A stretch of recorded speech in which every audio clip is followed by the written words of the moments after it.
మంత్రి సీతక్కకు చేతులెత్తి నమస్కారం చేయాలి. ఎందుకు నమస్కారం చేయాలంటే వేసవిలో తాగునీటి సమస్య తలెత్తొద్దు, వేసవిలో తాగునీటి సమస్య తలెత్తకుండా చర్యలు తీసుకోవాలి అంటూ అధికారులకు ఆదేశాలు జారీ చేస్తున్నటువంటి మంత్రి సీతక్క. సరే, ఈ పని సక్రమంగా జరిగితే, వేసవి కాలం అయిపోయేదాకా ఈ పని సక్రమంగా జరిగితే మేము చేతులెత్తి దండం పెడతాం అక్కకి.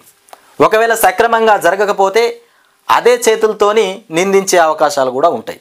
ప్రజలు నిందిస్తారు, ప్రతిపక్షంలో ఉన్నటువంటి నాయకులు కూడా నిందిస్తారు. సీతక్క చెప్పినట్టుగానే పని నడవాలి. పుసుక్కన సీతక్క చెప్పింది కదా, తాగునీరు అందించాలి, ఎలాంటి సమస్య తలెత్తకుండా చూసుకోవాలని చెప్పిన తర్వాత అధికారులు ఈ షోలకెళ్ళి వదిలేసినట్టు ఎవడెక్కడ పోతే నాకేందన్నట్టు చేస్తే మాత్రం అది సీతక్కకే పోతుంది. బదనాం అంతా సీతక్కకే. అక్కనే చూసుకోవాలి. అక్కను ఈ పేపర్ వరకు మాత్రమే ప్రకటన చేయడం కాదు, అధికారులు ఎక్కడ పనిచేస్తుర్రు, ఉరుకుతుర్రా ఉరుకుతలేరా, చక్కగా పనిచేస్తుర్రా లేదా, పని చేయనోనికి కట్టింగ్ పెట్టేసాయి, వాని ఉద్యోగం నుండి తొలగించి ఇక జీవితంలో మళ్ళీ ఉద్యోగం చేయకుండా చేసాయి. ఎందుకంటే ఇది తాగునీటికి సంబంధించినటువంటి సమస్య కాబట్టి. మిషన్ భగీరథ సిబ్బంది అప్రమత్తంగా ఉండాలి. మంత్రి సీతక్క చెప్తున్నటువంటి మాట. రిజర్వాయర్లలో నీటి నిల్వను కూడా ఎప్పటికప్పుడు చెక్ చేయాలి. నిత్యం జిల్లా అధికారులతో మాట్లాడి రిపోర్టు ఇవ్వాలని కూడా ఆదేశాలు. ఇక ఈ వేసవిలో రాష్ట్ర వ్యాప్తంగా తాగునీటి సమస్య తలెత్తకుండా ముందస్తు జాగ్రత్తలు తీసుకోవాలని మంత్రి సీతక్క అధికారులను ఆదేశించారు.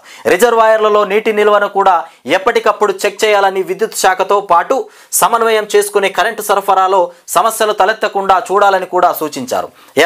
ఇక్కడ నీటి సరఫరా వేసవి కాలం అయిపోయేదాకా నీళ్లు సక్రమంగా అందాలి. విద్యుత్ సమస్య కూడా ఉండద్దు. విద్యుత్ సమస్య అంటే 24 గంటల కరెంట్ అంటే 24 గంటల కరెంట్లో అర్ధగంట బంద్ చేసుడు, అర్ధగంట చాలు చేసుడు, అర్ధగంట బంద్ చేసుడు, అర్ధగంట చాలు చేసుడు, గిట్ల చేసి 24 గంటల కరెంట్ ఇచ్చినామంటే మంచిగా ఉండదు. ఎందుకంటే ఇప్పుడు వచ్చే ఎండాకాలం, వేసవి కాలం చాలా ఇబ్బందితో కూడుకున్నటువంటి పరిస్థితులు ఉంటాయి. పనులకు కూడా పోకుండా, బాయిల కాడికి పోకుండా, రోడ్డు మీదకి ఎండ విపరీతంగా కొడతా ఉంది కాబట్టి ఇంట్లో ఫ్యాన్లు వేసుకొని, ఏసీలు పెట్టుకోను, కూలర్లు పెట్టుకోను ఉంటారు. విద్యుత్ మాత్రం సరఫరా సక్రమంగా, నీటి సమస్య లేకుండా, కరెంటు సమస్య లేకుండా ఈ 2 పనులు అయితే చక్కగా చేయాలి. ఇప్పుడు మాకు కావాల్సింది ఒక్కటే. ఎందుకంటే మేము ఓట్లు వేసి ఎన్నుకున్నాం కదా రేవంత్ రెడ్డిని.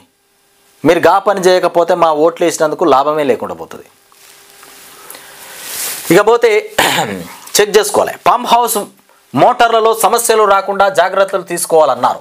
సెక్రటేరియట్లో శనివారం మిషన్ భగీరథ పైన పంచాయతీరాజ్, గ్రామీణ అభివృద్ధి, గ్రామీణ తాగునీటి సరఫరా శాఖల అధికారులతో మంత్రి సీతక్క సమీక్ష నిర్వహించారు. ఈ సందర్భంగా మిషన్ భగీరథ నీటి సరఫరా వివరాలను కూడా అధికారులు మంత్రికి నివేదించారు. ఇప్పటి వరకు ఎక్కడ తాగునీటి సమస్య లేదని మంత్రి దృష్టికి తీసుకెళ్లారు. ప్రతిరోజు ఉదయం 8 గంటలకు జిల్లా అధికారులతో సమీక్ష నిర్వహించారు.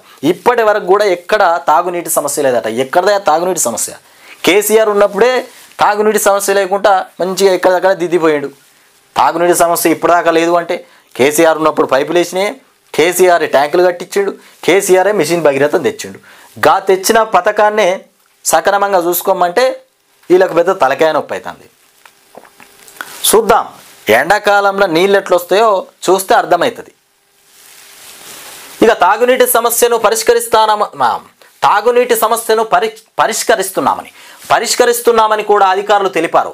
అనంతరం మంత్రి సీతక్క మాట్లాడుతూ ఇకపోతే ఈఎన్సీ నుంచి గ్రామ స్థాయి వరకు మిషన్ భగీరథ సిబ్బంది అప్రమత్తంగా ఉండాలని కూడా సూచించారు. ప్రతిరోజు తాగునీటి సరఫరా పైన జిల్లా అధికారులతో సమీక్షించి నివేదిక ఇవ్వాలని కూడా కోరారు. ఎక్కడైనా సాంకేతిక సమస్యలు తలెత్తినా తక్షణం పరిష్కరించాలని కూడా, లేదంటే ప్రత్యామ్నాయ ఏర్పాటు చేయాలన్నారు. రిజర్వాయర్లో తగినంత నీటి నిల్వలు ఉన్నందున వేసవిలో తాగునీటి సమస్యలు రాకుండా చూడాలని సూచించారు.